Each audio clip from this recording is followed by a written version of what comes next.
খাগড়াছড়ির পানছড়ি কেন্দ্রীয় জামে মসজিদে দীর্ঘ ২৯ বছর নিষ্ঠার সঙ্গে দায়িত্ব পালন শেষে আনুষ্ঠানিকভাবে বিদায় নিয়েছেন ইমাম মাওলানা মোহাম্মদ দলিলুর রহমান।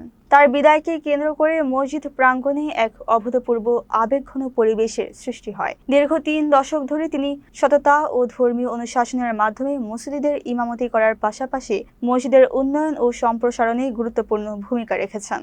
বিদায় অনুষ্ঠানে পানছড়ি উপজেলা বিএনপির সভাপতি মোহাম্মদ বিলাল হোসেন ও সাধারণ সম্পাদক ইউসুফ আলী সহ স্থানীয় গণ্যমান্য ব্যক্তিবর্গ উপস্থিত ছিলেন। তারা ফুলের শুভেচ্ছা ও সম্মাননার মাধ্যমে মাওলানা দলিলুর রহমানকে বিদায় জানান। এ সময় মসজিদ পরিচালনা কমিটির সভাপতি মোহাম্মদ সেলিম ও অন্যান্য সদস্যরা তার হাতে এককালীন নগদ অর্থ তুলে দেন। বক্তারা বলেন, মাওলানা দলিলুর রহমান ছিলেন এলাকার ধর্মীয় ও সামাজিক পথ প্রদর্শক, যার অবদান পানছড়িবাসী আজীবন শ্রদ্ধার সাথে স্মরণ করবে। প্রিয় ইমামকে বিদায় জানাতে গিয়ে অনেক মুসল্লিকে অশ্রুসিক্ত হতে দেখা যায়।